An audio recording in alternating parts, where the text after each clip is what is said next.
മക്കയിൽ ഹാജിമാർക്ക് സേവനവുമായി തനിമ സന്നദ്ധ പ്രവർത്തകർ. സ്ത്രീകളും കുട്ടികളും ഉൾപ്പെടെയുള്ള വോളണ്ടിയർമാരാണ് സേവനത്തിൽ. ഹാജിമാരുടെ താമസ കേന്ദ്രങ്ങളിൽ ദിവസവും വീടുകളിൽ തയ്യാറാക്കിയ ഭക്ഷണവും വിതരണവും നടത്തുന്നുണ്ട്.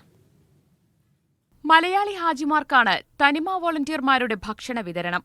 ഹറമിൽ പ്രാർത്ഥന കഴിഞ്ഞ് താമസ കേന്ദ്രങ്ങളിലെത്തുന്ന ഹാജിമാരെ കാത്ത് നിത്യവും വോളണ്ടിയർമാരുണ്ടാകും. കുടുംബങ്ങൾ ഉൾപ്പെടെയുള്ള തനിമ പ്രവർത്തകരാണ് സേവനത്തിനെത്തുന്നത്. ഞങ്ങളിപ്പോൾ ചെയ്യുന്ന പ്രവർത്തനം എന്ന് വെച്ചാൽ വഴി തെറ്റുന്ന ഹാജിമാർക്ക് വഴി കാണിച്ചു കൊടുക്കുകയും സിമ്മ് റെഡിയാക്കി കൊടുക്കുക, കഞ്ഞി പാകം ചെയ്ത് അവരെ ബിൽഡിങ്ങുകളിൽ എത്തിച്ചു കൊടുക്കും. അതേപോലെ തന്നെ അവശരായ രോഗികളെ ഹോസ്പിറ്റലിൽ കൊണ്ടുപോവുകയും ഭാഷാ പ്രശ്നങ്ങളുണ്ടാവും, അപ്പോൾ അതൊക്കെ ട്രാൻസ്ലേറ്റ് ചെയ്ത് കൊടുക്കുകയും ചെയ്യും. സ്വന്തം വീടുകളിൽ നിന്ന് പാചകം ചെയ്താണ് തനിമ പ്രവർത്തകർ പാക്കറ്റുകളിലാക്കി എത്തിക്കുക. അവശരായവർക്കും രോഗികൾക്കും ഏറെ ആശ്വാസമാകുന്നതാണ് കഞ്ഞി വിതരണം.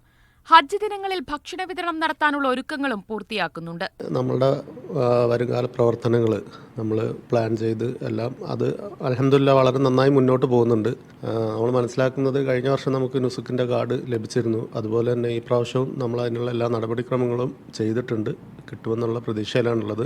100ഓളം വളണ്ടിയർമാരാണ് സേവനത്തിനുള്ളത്. സത്താർ തളിക്കുളം, അബ്ദുൽ ഹക്കീം, സഫീർ, അഫ്സൽ തുടങ്ങിയവരുടെ നേതൃത്വത്തിലാണ് ഭക്ഷണ വിതരണം.